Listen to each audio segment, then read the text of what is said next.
दिवसभर राज्यात गाजलेला मुद्दा म्हणजे मराठीवादाचा। कारण RSSचे माजी सरकार्यवाह यांनी मुंबईमध्ये मराठी भाषेसंदर्भात एक विधान केलं आणि वादाला तोंड फुटलं। मुंबईत प्रत्येकाला मराठी भाषा येणं गरजेचं नाही असं भैयाजी जोशींनी म्हणताच महाविकास आघाडीसह मनसेनं सुद्धा टीकेचे आसूड ओढले। त्यांच्या वक्तव्याला होणारा वाढता विरोध पाहता भैयाजी जोशींनी आपलं वक्तव्य सावरण्याचा प्रयत्न केला, पण तोवर झालेलं डॅमेज बरंच मोठं होतं। मुंबईची एक भाषा नाही, मुंबईच्या अनेक भाषा आहेत, पण त्या भागाची काही भाषा असते। त्या घाटकोपर परिसराची भाषा तर गुजराती, गिरगावमध्ये हिंदी बोलणारे कमी मिळतील, मराठी बोलणार। त्यामुळे मुंबई ही सोपं आहे की येणाऱ्या माणसाला मराठी शिकलं पाहिजे असं नाही। RSSचे माजी सरकार्यवाह भैयाजी जोशींच्या मुंबईतल्या वक्तव्यामुळे राज्यातलं राजकारण ढवळून निघालंय। तर ऐन विधिमंडळ अधिवेशनात विरोधकांच्या हाती आयतं टीकेचं कोलीतही मिळालंय। मला वाटतं विधान परिषदेत मुख्यमंत्री बोलले की कोरटकर काय करताय, कोरटकर चिल्लर माणूस आहे। तसं मुख्यमंत्र्यांनी जाहीर करायचं, भैयाजी काय करतायत, भैयाजी जोशी हा चिल्लर माणूस आहे। मराठी भाषेचा सरळ अपमान झाला, 106 हुतात्म्यांचा अपमान झाला। हे औरंगजेबाने केलं नाहीये काल। या औरंगजेबांना तुम्ही काय शिक्षा देणार? या मुंबईची भाषा असेल या महाराष्ट्राची भाषा असेल ही मराठीच आहे की सुरेश जोशी यांनी जाणून घ्यावं आणि या वक्तव्यासाठी त्यांनी माफी मागायलाच पाहिजे। मराठी अस्मितेच्या मुद्द्यावरनं अर्थसंकल्पीय अधिवेशनात वादाची ठिणगी पडली। मुंबईत प्रत्येकाला मराठी भाषा येणं गरजेचं नाही असं विधान एका कार्यक्रमात भैयाजी जोशींनी केलं आणि वाद पेटला। भैयाजी जोशींच्या वक्तव्यामुळे एकीकडे विरोधकांनी सत्ताधाऱ्यांवरती टीकेची झोड उठवली आहे, तर दुसरीकडे भैयाजी जोशींची बाजू सावरताना सत्ताधाऱ्यांना मात्र तारेवरची कसरत करावी लागते। सरकारची भूमिका पक्की आहे। मुंबईची, महाराष्ट्राची, महाराष्ट्र शासनाची भाषा मराठीच आहे। महाराष्ट्रात राहणाऱ्या प्रत्येकाने मराठी शिकलं पाहिजे, प्रत्येकाला मराठी बोलता आलं पाहिजे। आणि खरं म्हणजे या माझ्या वक्तव्याच्या संदर्भात भैयाजींचे काही दुमत असेल असं मला वाटत नाही। त्या विधानाला विच्छेदन करून तोडून मोडून प्रस्तुत केलं गेलं। मुंबईची भाषा महाराष्ट्राची भाषा कालही मराठी होती, आजही मराठी आहे आणि आमच्या सरकारनं तिथला अभिजात भाषेचा दर्जा दिला आहे। भैयाजी जोशींच्या वक्तव्यावरनं टीकेची धारधार तलवार उपसली ती ठाकरेंच्या शिवसेनेनं। या शाब्दिक युद्धाचं नेतृत्व केलं स्वतः उद्धव ठाकरेंनी। त्यांनी टीका करताना भैयाजी जोशींना थेट अनाजी पंतांची उपमा दिली।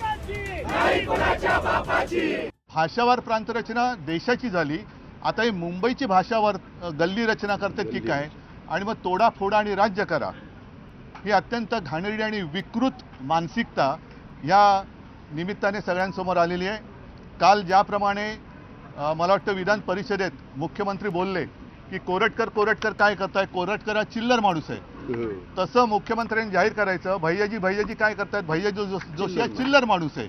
मग एक तर त्यांनी तो चिल्लर म्हणून जाहीर करावा, नाहीतर या चिल्लरचा काय बंदा रुपया असतो त्याच्यावरती राजद्रोहाचा गुन्हा दाखल झाला पाहिजे। पण या मुंबईची भाषा असेल या महाराष्ट्राची भाषा असेल ही मराठीच आहे की सुरेश जोशी यांनी जाणून घ्यावं आणि या वक्तव्यासाठी त्यांनी माफी मागायलाच पाहिजे। अन्यथा जसं अबू आझमीवर आम्ही कारवाई मागत आहोत, जशी कोरटकरवर मागत आहोत, सोलापूरकरवर मागत आहोत, तशी सुरेश जोशी यांच्यावर देखील म्हणजे भैयाजी जोशीवर देखील कारवाई ही झालीच पाहिजे। हे सगळे त्यांचे 3 सन्माननीय आहेत, प्रशांत कोरटकर, राहुल सोलापूरकर, ज्यांनी थेट छत्रपती शिवाजी महाराज आणि संभाजीराजांचा अपमान केला। आणि आता इथे छत्रपती शिवाजी महाराजांनी स्थापन केलेल्या या महाराष्ट्र राज्याच्या मराठी भाषेचा अपमान भारतीय जनता पक्ष आणि राष्ट्रीय स्वयंसेवक संघाचे प्रमुख नेते करतायत। आणि हे लाचार सगळे सरकारमधले खाली मान घालून बसलेले आहेत, हे कौरव आहेत।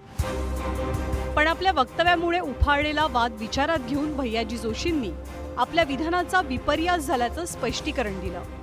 मी केलेल्या एका विधानामुळे गैरसमज झाला आहे असं मला वाटतं। महाराष्ट्राची भाषा मराठी आहे आणि मुंबई हे महाराष्ट्राचाच भाग आहे, त्यामुळे मुंबईची भाषा मराठी याच्याबद्दल कुठेही दुमत असण्याचं काही कारण नाही। दरम्यान महाविकास आघाडीच्या नेत्यांनी हुतात्मा स्मारकाला अभिवादन करत भैयाजी जोशींचा आणि सरकारचा निषेध केला. भैयाजी जोशी मराठीबद्दल बोलत असताना व्यासपीठावर त्यांच्या बाजूला होते भाजपचे आमदार आणि मंत्री मंगलप्रभात लोढा. तर भैयाजी जोशींनी जिथे हे विधान केलं तो विद्याविहारचा परिसर भाजप आमदार राम कदमांच्या मतदारसंघाला अगदी लागूनच आहे. त्यामुळे सत्ताधारी भाजपची चांगलीच राजकीय कोंडी झाल्याचं पाहायला मिळालं. खरं तर मुंबईमध्ये महानगरपालिका निवडणुका तोंडावरती असताना प्रांतीय आणि जातीय अस्मिता टोकदार होताना दिसतेय. पण अशातच भैयाजी जोशींच्या वक्तव्यामुळे पुन्हा एकदा मराठीचा मुद्दा चर्चेत आलाय. Bureau report, news 18 Lokmat.